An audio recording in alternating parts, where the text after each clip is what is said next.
निजामती कर्मचारीको अवकाश उमेर 58बाट बढाएर 60 वर्ष राख्न सांसदहरू सहमत। कामको सिलसिलामा मृत्यु हुने कर्मचारीको परिवारलाई क्षतिपूर्ति स्वरूप 10 लाख नगद दिइने। चालु आर्थिक वर्षमा 7.01% को आर्थिक वृद्धि दर हासिल हुने अर्थ मन्त्रालयको संशोधित प्रक्षेपण। पहिलो त्रैमासिकमा पुँजीगत खर्च 4.41% मात्रै। समाजवादी पार्टीले तत्काल सरकार नछाड्ने, संविधान संशोधनको माग पूरा गराउन भने सरकारलाई निरन्तर दबाब दिने संघीय परिषद अध्यक्ष भट्टराईको भनाई।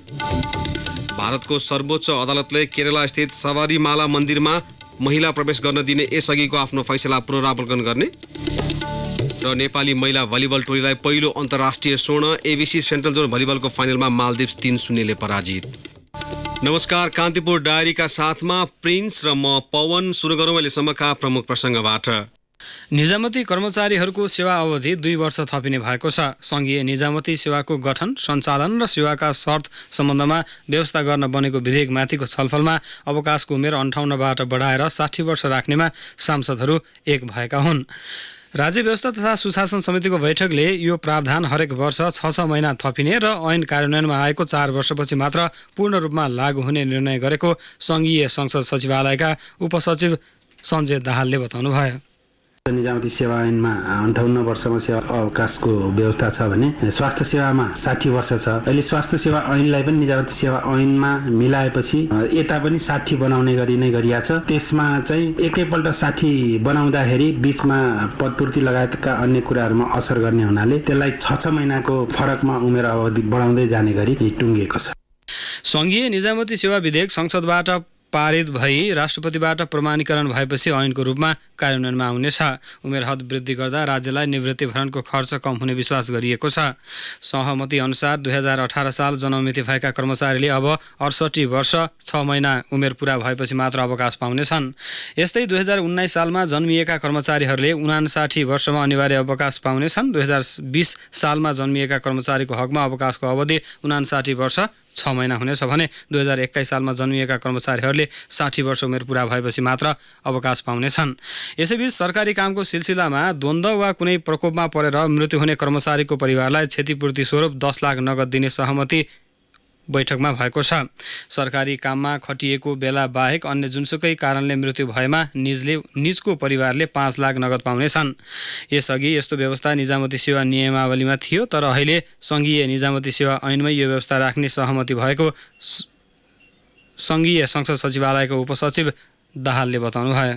बढुवामा एउटा कार्य सम्पादन स्तर सुधार गर्नको लागि कार्य सम्पादनको लागि अलिकति बढी अङ्क दिने गरी टुङ्ग्याइयो र दुर्गम क्षेत्रमा काम गर्ने कर्मचारीहरूलाई प्रोत्साहन गर्ने गरी दुर्गमको अङ्क अलिकति बढी हुने गरी टुङ्गिएको छ भने निवृत्तिभरणमा औषधि उपचारको सन्दर्भमा घाइते विशेष परिस्थिति सरकारी कामको सिलसिलामा भएको अवस्थामा थप प्रोत्साहन हुने गरी सुविधा दिनुपर्छ भन्ने कन्सेप्टमा टुङ्गिएको छ। यस्तै विधेयकमा बहुविवाह गर्ने कर्मचारीले भने पेन्सन सुविधा नपाउने सहमति पनि आजको बैठकमा भएको छ। समाजवादी पार्टीले तत्काल सरकार नछोड्ने जनाएको छ। काठमाडौँको प्रज्ञा प्रतिष्ठानमा आज बसेको संघीय परिषदको बैठकमा परिषदका अध्यक्ष डाक्टर बाबुराम भट्टराईले प्रस्तुत गर्नुभएको राजनीतिक प्रतिवेदनमा सरकारमै रहेर आफ्ना माग सम्बोधनका लागि पहल गर्ने उल्लेख छ। प्रतिवेदनमा भनिएको छ, संविधान संशोधन गर्ने शर्तमा तत्कालीन संघीय समाजवादी फोरम नेकपा नेतृत्वको सरकारमा सामेल भए पनि संविधान संशोधन गर्न सरकारले कुनै चासो दिएको छैन। साझेदार दलसँग महत्त्वपूर्ण निर्णय लिँदा सरसल्लाह गर्नुपर्ने सत्ता सञ्चालनको सामान्य मर्यादा समेत वर्तमान सरकारले ख्याल नगरेको अध्यक्ष भट्टराईको भनाइ छ। यी विविध कारणले पनि संघीय सरकारमा पार्टीको संलग्नताबारे गम्भीर समीक्षा गर्न जरुरी रहेको उहाँले प्रतिवेदनमा उल्लेख गर्नुभएको छ। सो सन्दर्भमा सरकार र सरकार सम्बद्ध पार्टीसँग वार्ता अघि बढाउने, दुई बुँदे सहमति अनुरूप संविधान संशोधनका लागि प्रक्रिया अघि बढाउन पहल गर्ने र त्यसलाई कार्यान्वयन गर्ने प्रक्रिया अघि नबढाएमा सरकारबाट बहिर्गमनका लागि पार्टीको कार्यकारिणी समितिले निर्णय गर्ने गरी पार्टी अगाडि बढ्नुपर्नेमा उहाँले जोड दिनुभएको छ। संघीय समाजवादी फोरम र नयाँ शक्ति पार्टीबीच एकता भएपछि पहिलो पटक बसेको संघीय परिषदको बैठकमा करिब 1000 प्रतिनिधि सहभागी छन्। 2076 वैशाख 23 गते संघीय समाजवादी फोरम नेपाल र नयाँ शक्ति पार्टी नेपालको एकीकरण पश्चात समाजवादी पार्टी बनेको थियो। आजको बैठकमा प्रस्तुत भएका विषयलाई भोलि र पर्सि 2 दिन चल्ने केन्द्रीय समिति बैठकले कार्यान्वयनका लागि अनुमोदन गर्ने वरिष्ठ नेता अशोक राईले बताउनुभयो।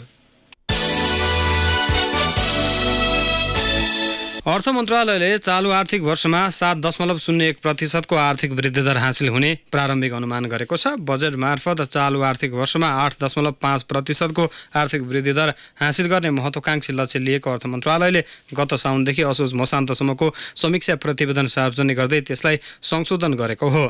मन्त्रालयका अनुसार चालु आर्थिक वर्षको पहिलो त्रैमासिकमा 4.41% अर्थात् 18 अर्ब 36 करोड रुपैयाँ मात्र पुँजीगत खर्च भएको छ। चालु खर्च भने 16.38% अर्थात् 1 खर्ब 56 अर्ब पुगिसकेको समीक्षा प्रतिवेदनमा उल्लेख छ। 1 खर्ब 97 अर्ब 79 करोड राजस्व सङ्कलन भएको मन्त्रालयले प्रारम्भिक अनुमान गरेको छ। यो लक्ष्यभन्दा 54 अर्ब 41 करोडले कम हो। यस्तै सरकारी कोषको अवस्था 1 खर्ब 81 अर्ब 87 करोड रुपैयाँले बचतमा रहेको मन्त्रालयले जनाएको छ। पहिलो त्रैमासिकमा 2 अर्ब 29 खर्ब 50 करोड बराबरको आयात हुँदा 18 अर्ब 50 करोड रुपैयाँ बराबरको निर्यात भएको मन्त्रालयको तथ्याङ्कमा छ। नेपाल चीन सीमा नाका सङ्खुवासभाको किमा थाङ्काबाट पनि सुन तस्करी हुँदै आएको रहस्य खुलेको छ। 5 किलो सुनसहित एक महिना अघि च्याम्ताङमा एक भरिया सहित अन्य 2 जना पक्राउ परेपछि लामो समयदेखि यो नाकाबाट सुन तस्करी हुने गरेको खुलेको हो। थप विवरण सहित सङ्खुवासभाबाट सहकर्मी दिपेन्द्र साक्य।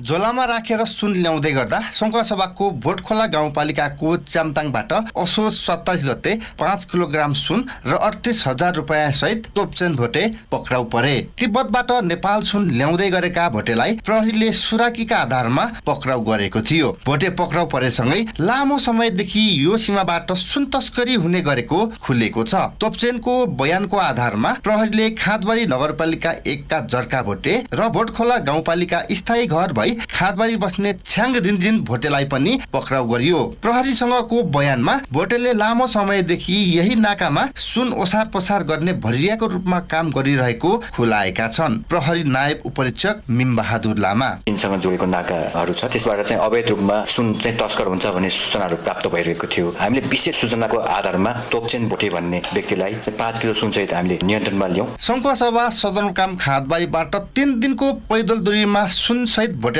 पक्राउ गरिएको थियो। सुन तस्करको नाइकेसम्म पुग्ने गरी अनुसन्धान थालेकाले तस्करीको जालो खुल्ने प्रहरीको दाबी छ। फेरि प्रहरी नायब उपरीक्षक मिमबहादुर लामा पक्राउ परेको व्यक्तिले आफू यस कारोबारको चाहिँ खाली भरिया मात्रै रहेको भनेर हामीले प्रारम्भिक सोधपुछको क्रममा बताएका छन् र उनको भनाइ अनुसार यसमा चाहिँ ठुलै नेक्सस यो जुन सङ्गठित टाइपको चाहिँ अपराध भएकोले ठुलो गिरोहको चाहिँ संलग्न छ भन्ने हामीले प्रारम्भिक सोधपुछको क्रममा पत्ता लागेका छौँ। यो मुख्य गिरोहसम्म पुग्ने हाम्रो लक्ष्य छ। भौगोलिक विकटता र भन्सारमा चेक जाँच नहुनुका कारण यस नाकामा तस्करी बढेको स्थानीयको भनाइ छ। प्रहरीले यसअघि पनि यही नाकाबाट तस्करी भएको वन्यजन्तुको हाटशाला पक्राउ गरेको थियो।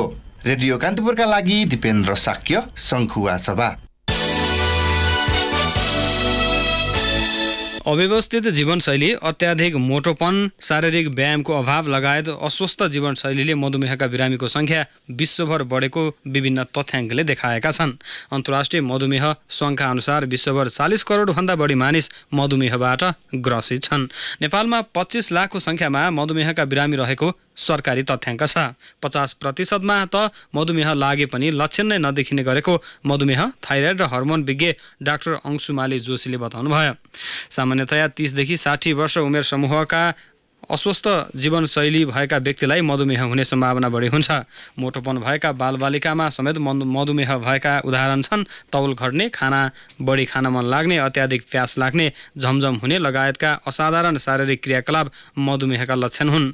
यी बाहेक थाहा नहुने लक्षण पनि हुने हुँदा प्रत्येक वर्ष मधुमेहको जाँच गर्नुपर्ने डाक्टर जोशीको भनाइ छ। मधुमेह लागेको 5 देखि 10 वर्षसम्म पनि जीवनशैली नसुधारे मृगौला तथा आँखामा समस्या देखा पर्ने हुन्छ।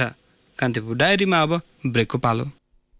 अब बाँकी प्रसङ्ग। बेसहारा ज्येष्ठ नागरिक अभिभावकविहीन बालबालिका सडक पेटीमा बस्न बाध्य थिए, मागेर जीवन धान्थे। यो समस्यालाई सम्बोधन गर्न नेपालगञ्ज उपमहानगरपालिकाले बिहिबारदेखि लागू हुने गरी अभिभावकविहीन सहयोगापक्षी सडक मानव मुक्त घोषणा गरेको छ। थप विवरणसहित बाँकेबाट सहकर्मी ठाकुर सिंह थारू। अभिभावकविहीन असहाय व्यक्ति सडक मानव मुक्त घोषणा कार्यक्रममा बोल्दै उपप्रमुख मगरले 2073 सालदेखि असहाय व्यक्ति सडक मानव मुक्त उपमहानगरपालिका बनाउने उद्देश्य अनुसार लागि परेको बताउनुभयो। अभिभावकविहीन व्यक्तिको उद्धार, औषधि उपचार, पालन पोषण, खाना नाना छानासँगै बालबालिकाको अध्ययन अध्यापन जस्ता क्रियाकलाप गर्ने उहाँको दाबी छ। अब आउने दिनहरूमा असहाय, अशक्त, अनाथ कोही पनि सामाजिक रूपमा चाहिँ तिरस्कृत भएकाहरू सडकमा रहने छैनन् भन्ने खालको चाहिँ हाम्रो उद्देश्य रहेको छ। आज घोषणा हुँदै गर्दाखेरि भोलि बाटोमा भेटिँदैन भन्ने कुरा होइन, तर आउने दिनहरूमा यदि बाटोमा यस्ता व्यक्तिहरू चाहिँ भेटिन्छन् भने पनि उहाँहरूको खाना नाना छानाको चाहिँ सम्पूर्ण जिम्मेवारी सरकारले लिनुपर्छ। प्रदेश 5 का सामाजिक विकास मन्त्री सुदर्शन बरालले कुनै पनि नागरिक अभिभावकविहीन भएर सडकमा बाँच्नुपर्ने अवस्था अन्त्यका लागि सरकार लागि परेको जानकारी दिनुभयो। उहाँले अभिभावकविहीनको अभिभावक सरकार भएको दाबी गर्नुभयो। हामीले कुनै पनि नागरिकका बालबालिकाहरू आफ्नो अभिभावक गुमाएकै कारणले गुणस्तरीय शिक्षाबाट वञ्चित हुने छैनन्। कुनै पनि मानिसहरू हाम्रो प्रदेशमा रुखमुनि, ओडारमुनि वा खुल्ला सडकमा बास बस्न बाध्य हुने छैनन्। उनीहरू सबैलाई स्वास्थ्य, शिक्षा, लालन पालन, लत्ता कपडा लगायतको आवासको सुविधाको ग्यारेन्टी गरिनेछ। यसका लागि हामी तिनै तहको सरकारको संयुक्त प्रयत्नमा अगाडि बढ्नेछौँ। नेपालगञ्ज उपमहानगरपालिकाका प्रमुख महिला विकास अधिकृत शोभा शाहले विभिन्न सङ्घ संस्थाको सहयोगमा बेसहारालाई सहारा दिइरहेको बताउनुभयो। उहाँले यसको निरन्तरताका लागि सबैको सहयोगको आवश्यक रहेको जानकारी दिनुभयो।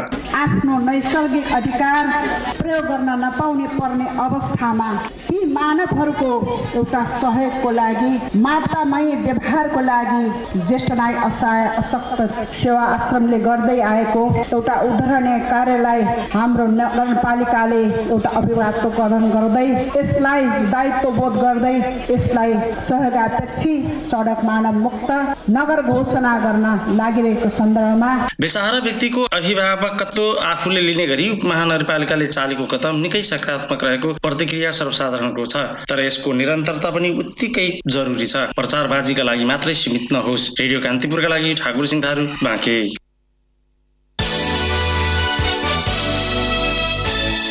मुलुकका विभिन्न स्थानमा भएका छुट्टा छुट्टै सवारी दुर्घटनामा 6 जनाको मृत्यु भएको छ। प्युठानको भेङ्ग्रीबाट स्वर्गद्वारी जाँदै गरेको G25249 नम्बरको जीप सडकदेखि अन्दाजी 300 मिटर तल खस्दा परिचय नखोलेकी एक महिलाको मृत्यु भएको प्रहरीले जानकारी दिएको छ। यस्तै सल्यानको त्रिवेणी गाउँपालिका 4 बडा गाउँमा रा 1J432 नम्बरको जीव अनियन्त्रित भई दुर्घटना हुँदा 60 वर्षीय कृष्णादेवी परियार र 59 वर्षीय एग्गी थापाको मृत्यु भएको छ। सप्तरीको बोदेव साइन गाउँ नगरपालिका 2 बैरियामा Q23P540 नम्बरको मोटरसाइकलको ठक्करबाट स्थानीय 60 वर्षीय रामप्रसाद शाहको मृत्यु भएको प्रहरीले जनाएको छ। यस्तै बाराको कलैया उपमहानगरपालिका 23 मोतीसर चोकमा Na7T266 नम्बरको ट्र्याक्टरको ठक्करबाट Na3P5137 नम्बरको मोटरसाइकलका चालक 25 वर्षीय विनोद शाहको मृत्यु भएको बारा प्रहरीले जनाएको छ। यस्तै मुगली नारायणगढ सडक खण्ड अन्तर्गत चितवनको इच्छाकामना गाउँपालिका 6 जलबिरेमा Ba10J4413 नम्बरको जीपसँग Ba66P2965 नम्बरको मोटरसाइकल ठोकिँदा मोटरसाइकल चालक रोशन सापकोटाको मृत्यु भएको चितवन प्रहरीले जनाएको छ। विश्व शान्तिको कामना सहित बुद्ध जन्मस्थल लुम्बिनीमा आजदेखि त्रिपिटक वाचन सुरु भएको छ। त्रिपिटक बुद्ध वचनको संग्रह तथा बौद्ध मार्गीहरूको प्रमुख धार्मिक ग्रन्थ हो, जसमा विनय पिटक, सूत्र पिटक र अभिधम्ब पिटक हुन्छ। मायादेवी मन्दिर परिसरमा आयोजित त्रिपिटक वाचनमा 25 देशका बौद्ध मार्गीहरूको सहभागिता छ, जसमा नेपालसहित Bharat, Sri Lanka, Myanmar, Thailand, Korea, Japan लगायत देशका भिक्षु, गुरुआमा, लामा, आनी तथा उपासक उपासिकाको बाक्लो सहभागिता छ। त्रिपिटक वाचनले लुम्बिनीमा आध्यात्मिक शक्ति बढाउने, बौद्ध शिक्षा तथा विश्वका बौद्ध मार्गीको ध्यान तान्ने आयोजक संयोजक तथा लुम्बिनी विकास कोषका उपाध्यक्ष भिक्षु मैत्रेयले बताउनुभयो। बौद्ध कालपछि दोस्रो पटक भएको त्रिपिटक वाचन 3 दिनसम्म चल्नेछ। चितवनको राप्ती नगरपालिका 6 हर्दीबाट अटोमेटिक पिस्तोल सहित प्रहरीले 1 जनालाई पक्राउ गरेको छ। 2 जनालाई पक्राउ गरेको छ। पक्राउ पर्नेमा दाङका 37 वर्षीय मधुकर केसी र सल्यानका 33 वर्षीय नारायण बुढाथोकी छन्। उनीहरूको साथबाट मेड इन USA लेखिएको 1 थान पिस्तोल र 5 राउन्ड गोली फेला परेको इलाका प्रहरी कार्यालय भण्डाराले जनाएको छ। यसैबीच बाँकेको नेपालगञ्ज उपमहानगरपालिका 4 गणेशपुरबाट कटुवा पिस्तोल 1 थान सहित 1 जना पक्राउ परेका छन्। पक्राउ पर्नेमा डुडुवा गाउँपालिका 4 का 32 वर्षीय मेघराज अली सैयद छन्। कान्तिपुर डायरीमा अब रसुवा डायरीको पालो। रसुवा डायरीबाट बलराम घिमिरेको नमस्कार। चालू आर्थिक वर्षको 4 महिनामा 12,000 भन्दा बढी स्वदेशी तथा विदेशी पर्यटकले रसुवा भ्रमण गरेका छन्। 4 महिनामा 12,718 जना स्वदेशी तथा विदेशी पर्यटक रसुवा आएको लाङटाङ राष्ट्रिय निकुञ्जले बताएको छ। निकुञ्जको तथ्याङ्क अनुसार 4 महिनामा सबैभन्दा धेरै स्वदेशी पर्यटक आएका छन्। 7,817 जना स्वदेशी पर्यटक आएको लाङटाङ राष्ट्रिय निकुञ्जका रेन्जर रमेश बस्नेतले बताउनुभयो। व्यावसायिक बङ्गुर पालनबाट यहाँका कृषकले वार्षिक 6 लाखसम्म आमदानी गर्न सफल भएका छन्। गोसाइकुण्ड गाउँपालिका 6 धुन्चेका कृषक टिनमा तेन्जिङ तामाङले व्यावसायिक बङ्गुर पालन गरेर वार्षिक 6 लाखसम्म आमदानी गर्न सफल भएका हुन्। तामाङले 4 वर्ष अगाडिदेखि बङ्गुर पाल्न थालेका हुन्। 4 वर्ष अगाडि गरेको लगानीबाट अहिले तामाङले वार्षिक 6 लाख रुपियाँसम्म आमदानी गर्न सफल भएका हुन्। भूकम्प अघिसम्म सामान्य बजार मात्र थियो केरुङसम्म रेल आउने भएपछि अहिले त्यहाँ तीव्र पूर्वाधारको विकास भइरहेको छ। चीनको 2072 वैशाख 12 गतेको विनाशकारी भूकम्पपछि तातो पानी नाका बन्द भएर रसुवागढी नाकाबाट आयात हुन थालेपछि केरुङ बजारको नाम सुनिन थालेको हो। पछिल्लो समय चीनबाट केरुङ हुँदै रेल काठमाडौँ पुग्ने चर्चाले केरुङको प्रचार बढ्दै गएको छ। रातमाटे रसुवागढी केरुङ अन्तर्देशीय प्रसारण लाइनको सम्भाव्यता अध्ययनको काम अन्तिम चरणमा पुगेको छ। नेपाल र चीन बीच विद्युत आदान प्रदान गर्नका लागि उक्त प्रसारण लाइन निर्माण गर्न लागि हो। यो चीनसँगको पहिलो अन्तर्देशीय प्रसारण लाइन हो। नेपालतर्फ 400 केबी डबल र तिब्बततर्फ 500 केबी 4 सर्किटको प्रसारण लाइन निर्माण हुनेछ। अन्तर्देशीय प्रसारण लाइन G2G मोडलमा निर्माण हुने आयोजनाले बताएको छ। प्रसारण लाइन निर्माण गर्ने विषयमा सन् 2018 मा नै नेपाल सरकार र चीन सरकार बीच MOU भइसकेको छ। चीन सरकारले अगाडि सारेको belt and road initiative BRI मा यो प्रसारण लाइन समेटिएको छ। हवस् त रसुवा डायरी अहिलेलाई यति नै। बलराम घिमिरे बिदा माग्दछु। नमस्कार। बलराम घिमिरेको रसुवा डायरी पछि कान्तिपुर डायरीमा पुनः ब्रेकको पालो। ब्रेकपछि अब आर्थिक प्रसङ्ग। उद्योग वाणिज्य महासङ्घले सामाजिक सुरक्षा योजनामा सक्रियतापूर्वक सहभागी हुने प्रतिबद्धता दोहोर्याएको छ। श्रम रोजगार तथा सामाजिक सुरक्षा मन्त्री गोकर्ण विष्टसँग मन्त्रालयमा आज भएको छलफलमा महासङ्घका पदाधिकारीहरूले सो योजनामा सहभागिताका लागि 7 प्रदेशमा जागरण अभियान चलाउने बताएका हुन्। महासङ्घका प्रतिनिधिहरूको भेटमा मन्त्री विष्टले सामाजिक सुरक्षा योजनामा सूचीकरण प्रक्रियामा विलम्ब नगर्न आग्रह गर्नुभएको थियो। सामाजिक सुरक्षा योजनालाई थप प्रभावकारी बनाउन आग्रह गर्दै मन्त्री विष्टले आवश्यक परेको खण्डमा सरकारवालाहरूसँगको छलफलपछि त्यसलाई परिमार्जन गर्न सकिने समेत बताउनुभयो। सो अवसरमा महासङ्घका वरिष्ठ उपाध्यक्ष शेखर गोल्छाले सामाजिक सुरक्षा योजनालाई सफल बनाउन आफूहरू प्रतिबद्ध रहेको बताउनु भएको थियो। सरकारले सामाजिक सुरक्षा योजनाप्रति श्रमिकको आकर्षक बढाउन विभिन्न प्रकारको कर्जा सुविधा दिने तयारी गरेको छ। कार्यविधिमा धितोमा आधारित रहेर घर कर्जा, शैक्षिक कर्जा र सामाजिक कर्जा दिने प्रस्ताव गरिएको कोषले जनाएको छ। लगानी सम्बन्धी कार्यविधि अन्तिम चरणमा पुगेको कोषका कार्यकारी निर्देशक कपिल मणि गेवालीले बताउनुभयो। सरकारले कोषमा सूचीकरणका लागि आगामी मङ्सिर 14 गतेसम्मको समयावधि तोकेको छ। हालसम्म कोषमा 1,10,000 भन्दा बढी श्रमिक र 10,000 बढी प्रतिष्ठान सूचीकृत भइसकेको कोषले जनाएको छ। त्यस्तै करिब 14 करोड रुपैयाँ योगदान रकम सङ्कलन भइसकेको कोषले जनाएको छ। कोषमा सूचीकृत हुने श्रमिकले औषधि उपचार, स्वास्थ्य तथा मातृत्व सुरक्षा योजना, दुर्घटना तथा अशक्तता सुरक्षा योजना, आश्रित परिवार सुरक्षा योजना र वृद्ध अवस्था सुरक्षा योजना अन्तर्गत निवृत्तिभरण योजना र अवकाश सुविधा प्राप्त गर्नेछन्। अब शेयर कारोबार हुने साताको अन्तिम दिन धितोपत्र बजारमा सामान्य सुधार देखिएको छ। बजार परिसूचक नेप्से आज 0.79 अङ्कले बढेर 1135.95 बिन्दुमा पुगेको छ। नेप्सेमा सुधार देखिए पनि कारोबार रकममा अघिल्लो दिनको तुलनामा 5 करोड रुपियाँले कमी आएको छ। नेप्सेमा हिजो 27 करोड रुपियाँ बराबरको कारोबार भएको थियो। कारोबार भएका होटल, विकास बैंक, नेपाल टेलिकम र लघुवित्त बाहेक बाँकी सबै कम्पनी समूहको उपसूचक ओह्रालो लागेको छ। सबैभन्दा बढी व्यापार कम्पनी समूहको उपसूचक 22.44 अङ्कले बढ्यो। नेप्सीमा आज कुल 163 कम्पनीका 4,519 कारोबारबाट 8,33,881 किता सेयर किनबेच भए, जस अन्तर्गत 22 करोड 83 लाख रुपियाँ बराबरको कारोबार भएको नेपाल स्टक एक्सचेन्जले जनाएको छ। अब मुलुक बाहिरका प्रसङ्ग। भारतको सर्वोच्च अदालतले केरला स्थित हिन्दूहरूको पवित्र सबरीमाला मन्दिरमा महिलालाई प्रवेश गर्न दिने यसअघिको आफ्नै ऐतिहासिक निर्णय पुनरावलोकन गर्ने भएको छ। महिनावारी हुने उमेर समूहका महिलालाई प्रवेश खुला गर्न गत वर्ष दिइएको आदेश विरुद्ध मुद्दा दायर भएपछि सर्वोच्च अदालतले पुनरावलोकन गर्न लागेको हो। पवित्र सबरीमाला मन्दिरमा महिनावारी हुने उमेर समूह 10 देखि 50 वर्षसम्मका महिलामाथि लाग्दै आएको प्रतिबन्ध विभेदकारी भएको भन्दै त्यसलाई हटाउन सर्वोच्चका 5 जनाको बृहत्पूर्ण इजलासले गत वर्ष आदेश दिएको थियो।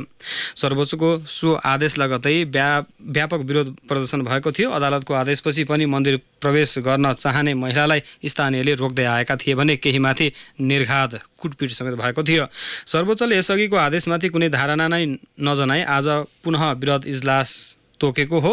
बहुचर्चित अयोध्या मुद्दाको किनारा लगाएका मुख्य न्यायाधीश रञ्जन गोगाईले नै यस मुद्दाको फैसला गर्ने भारतीय सञ्चार माध्यमले जनाएका छन्।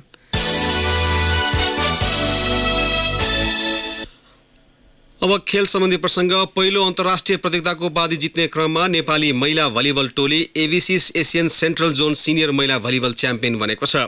नेपाली भलिबल इतिहासमा ऐतिहासिक स्वर्ण पदक जित्न महिला टोलीले आज बङ्गलादेशको ढाकामा भएको फाइनलमा मालदिप्सलाई 3-0 को सोझो सेटमा पराजित गर्यो। प्रतियोगिताभर अपराजित रहेको नेपाली महिला टोलीले खेलेका सबै सेट आफ्नो पक्षमा पार्यो। दक्षिण एसियाली खेलकुद सागमा 3 काँस्य जिते पनि महिला टोलीले उपाधि जितेको यो पहिलो अवसर हो। यसअघि सन् 2014 मा काठमाडौँमा भएको दक्षिण एसियाली आमन्त्रण महिला भलिबल च्याम्पियनसिपमा टोलीले रजत पदक जितेको थियो। नेपालको पुरुष भलिबल टोलीले एबिसी सेन्ट्रल जोनकै तेस्रो संस्करणमा काँस्य पदक जितेको थियो। सहित सुरुवारदी इन्डोर हलमा भएको फाइनलमा नेपालले पहिलो सेटमा केही बेर पछि परे पनि उत्कृष्ट पुनरागमन जनाएको थियो। 4-7 ले पछि परेको अवस्थालाई उल्टाउँदै नेपालले 25-13 ले पहिलो सेट जितेको थियो। दोस्रो र तेस्रो सेटमा नेपालले सहज जित दर्ता गर्यो। दोस्रो 25-12 र तेस्रो 25-8 ले जित्दै टोलीले ऐतिहासिक सफलता आत्मसात गर्यो। यसअघि तेस्रो स्थानका लागि आजै भएको स्पर्धामा किर्गिस्तानले घरेलु टोली बङ्गलादेशलाई 3-0 को सोझो सेटमा पराजित गर्यो। अङ्कविहीन अफगानिस्तान 5औं स्थानमा पुछारमा रह्यो। यसैबीच विधागत उत्कृष्टतामा पनि नेपाली खेलाडीको वर्चस्व रह्यो। नेपाली महिला राष्ट्रिय टोलीकी स्पाइकर प्रतिभा मालीले प्रतियोगिताको उत्कृष्ट खेलाडी र उत्कृष्ट स्पाइकरको अवार्ड जितिन्। त्यस्तै नेपालकी सरिना श्रेष्ठ प्रतियोगिताको उत्कृष्ट लिबेरो, किर्गिस्तानकी मदिना किर्लान उत्कृष्ट सेटर र बङ्गलादेशकी बिठी उत्कृष्ट ब्लकर घोषित भइन्। एसिसी इमर्जिङ एसिया कपको सुरुवात नेपालले हारबाट गरेको छ। इन्डिया विरुद्धको खेलमा नेपाल 7 विकेटले पराजित भयो। बङ्गलादेशको ढाकामा भएको खेलमा 194 रनको लक्ष्य इन्डियाले 42 ओभरमा 3 विकेटको क्षतिमा भेटायो। इन्डियाको जितमा सनवीर सिंहले 56 रनको योगदान दिए। यस्तै अरमान जाफर 51 रनमा अभिजित रहे। कप्तान बिआर शरथ 49 रनमा आउट भए। नेपालका करण केसी, सुसन भारी र ललित नारायण राजवंशीले समान 1 विकेट लिए। यसअघि इन्डियाले टस जितेर फिल्डिङ रोजेपछि ब्याटिङ थालेको नेपाल 45 ओभरमा 193 रनमा अल आउट भयो। नेपालका लागि पवन सराफले 49 बलमा 7 चौका र 2 छक्का सहित सर्वाधिक 56 रनको योगदान दिए। नेपालले आज खराब सुरुवात गरेको थियो। पहिलो ओभरको दोस्रो बलमा कप्तान ज्ञानेन्द्र मल्ल शून्यमा आउट भए। यसै खेलबाट नेपाली टोलीमा डेब्यू गरेका ओपनर कुशल भुर्तेलले पनि 28 रन मात्रै जोडे। दोस्रो विकेटका लागि शरद भेषवाकर र कुशल भुर्तेलले 54 रनको साझेदारी गरेका थिए। शरद 44 रनमा आउट भए। नेपालका दिपेन्द्र सिंह ऐरीले 24 र करण केसीले 20 रनको योगदान गरे। अन्यले दोहोरो अङ्कको स्कोर गर्न सकेनन्। इन्डियाका सौरभ दुबेले सर्वाधिक 4 विकेट लिए। एस राठौडले 2 तथा पार्थ रेखाडाले 2 विकेट लिए। समूह एमा आज ओमनले श्रीलङ्कालाई 4 विकेटले हराएको छ। दोस्रो खेलमा आगामी शनिबार नेपालले हङकङको सामना गर्नेछ। दुवै समूहको शीर्ष 2 टोलीले अघिल्लो चरणमा प्रवेश गर्नेछन्। अवस्था साथीहरूलाई कान्तिपुर डायरी समाप्त हुन्छ। राति 8 बजे सेक्युरिटी एन्ड क्राइम डायरीका साथ आउने नै छौँ। तबसम्मका लागि प्रिन्स र पवनलाई आज्ञा दिनुहोस्। नमस्कार।